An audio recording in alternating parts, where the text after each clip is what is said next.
The cricket biography पर आपका स्वागत है। अगर आपको यह वीडियो अच्छी लगे तो लाइक और चैनल को सब्सक्राइब करें। 20 मई 1977 दिल्ली। एक ऐसे परिवार में जन्मी अंजुम चोपड़ा जहां खेलों का खून बहता था। पिता गोल्फर, मां कार रैली विजेता, भाई क्रिकेटर और दादा एथलीट। आज हम बात करेंगे उस खिलाड़ी की जो भारतीय महिला क्रिकेट की पहली स्टार हैं, जिन्होंने 1999 वनडे सेंचुरी लगाकर इतिहास रचा, जो 6 विश्व कप खेलने वाली पहली भारतीय महिला बनी और जिन्होंने 2005 में भारत को विश्व कप फाइनल तक पहुंचाया। लेकिन इससे पहले कि हम उनके रिकॉर्ड्स पर बात करें, आइए जानते हैं उस दौर में एक लड़की के लिए क्रिकेट खेलना कितना मुश्किल था। यह है अंजुम चोपड़ा की अनसुनी कहानी।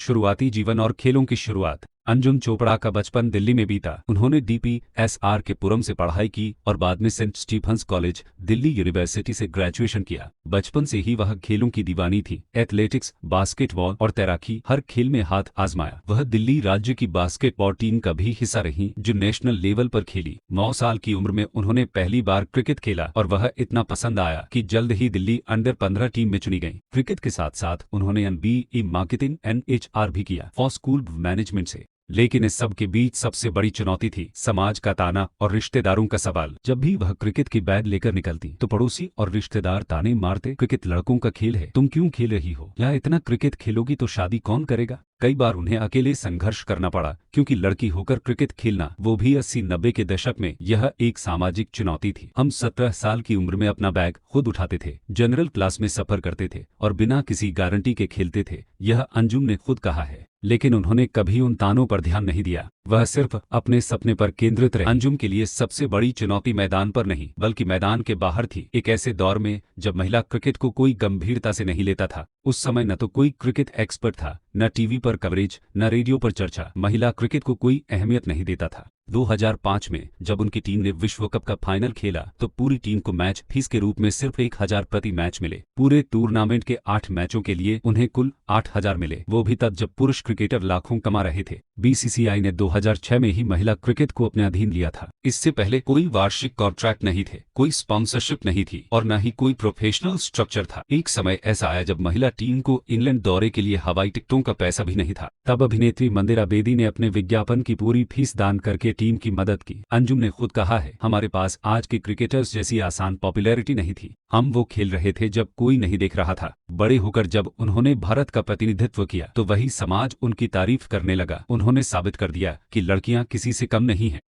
डेब्यू और शुरुआती करियर। 12 फरवरी 1995 क्राइस्टचर्च, न्यूजीलैंड वनडे डेब्यू। सिर्फ 17 साल की उम्र में उन्होंने भारत के लिए पहली बार मैदान में उतरी। उस मैच में उन्होंने ओपनिंग बॉलिंग की और नंबर 10 पर बल्लेबाजी की और महत्वपूर्ण साझेदारी करके भारत को जीत दिलाई। कुछ महीनों बाद 17 नवंबर 1995 ईडन गार्डन्स, कोलकाता में टेस्ट डेब्यू इंग्लैंड के खिलाफ। इस मैच में उन्हें नाइट वॉचमैन के रूप में भेजा गया और उन्होंने पूरी शाम इंग्लैंड की गेंदबाजी का सामना किया, जिससे भारत को पहली पारी में बढ़त मिली। 1996 इंग्लैंड के खिलाफ वनडे सीरीज में उन्होंने प्लेयर ऑफ द सीरीज का अवार्ड जीता। 67.5 की औसत से रन बनाए और फिर 1999 में आया ऐतिहासिक पल, भारत की ओर से वनडे में पहली सेंचुरी। वह वनडे में 1000 रन पूरे करने वाली पहली भारतीय महिला भी बनी। मैंने 1999 में उस सेंचुरी को उस समय बनाया था जब महिला क्रिकेट को कोई पहचान नहीं थी। यह सिर्फ मेरी नहीं, पूरी टीम की जीत थी, अंजुम ने कहा। 2006 में उन्होंने भारत को इंग्लैंड में टेस्ट सीरीज जिताई 98 रनों की पारी के साथ। यह उनके करियर की सबसे यादगार पारियों में से एक है। वह 100 वनडे खेलने वाली पहली भारतीय महिला बनी। कप्तानी, भारत को नई ऊंचाई। 2002 में अंजुम चोपड़ा को भारतीय महिला क्रिकेट टीम की कप्तान बनाया गया। उनकी पहली सीरीज में ही उन्होंने इंग्लैंड के खिलाफ 5-0 से व्हाइट वॉश किया, जो समय एक बड़ी उपलब्धि थी। इसके बाद दक्षिण अफ्रीका दौरे पर भारत ने अपनी पहली विदेशी टेस्ट जीत दर्ज की, जहां अंजुम ने 80 रनों की महत्वपूर्ण पारी खेली। 2005 विश्व कप,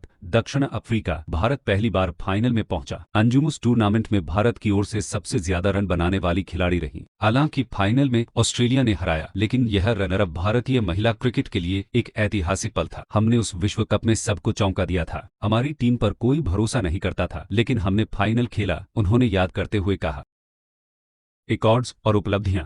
अंजुम चोपड़ा के रिकॉर्ड्स बेमिसाल हैं। वनडे 127 मैच 2856 रन, 1 सेंचुरी, 18 अर्धशतक, टेस्ट 12 मैच 548 रन, 4 अर्धशतक, सर्वोच्च 98, टी20 18 मैच 241 रन, 6 विश्व कप खेलने वाली पहली भारतीय, 4 वनडे प्लस 2 टी20, 100 वनडे खेलने वाली पहली भारतीय महिला, वनडे सेंचुरी लगाने वाली पहली भारतीय महिला, विदेश में टेस्ट जीत वाली पहली कप्तान। सम्मान 2007 अर्जुन अवार्ड, 2014 पद्मश्री, 2016 एमसीसी की मानद सदस्यता पहली भारतीय महिला, 2019 BCCI lifetime achievement award C K Naidu, 2024 ICC hall of fame में शामिल। आईसीसी हॉल ऑफ फेम में शामिल होने पर उन्होंने कहा, यह सम्मान उन सभी के लिए है जिन्होंने मेरे करियर को आकार दिया। करियर के बाद कमेंट्री और ब्रांडिंग। 2012 में संन्यास के बाद अंजुम चोपड़ा ने कमेंट्री में कदम रखा। वह पहली भारतीय महिला हैं जिन्होंने पुरुष क्रिकेट पर कमेंट्री की, आईपीएल और विश्व कप। वह दक्षिण अफ्रीका महिला टीम की तकनीकी सलाहकार भी रही। उन्होंने women's cricket world a journey from 1745-2013 नाम की किताब लिखी।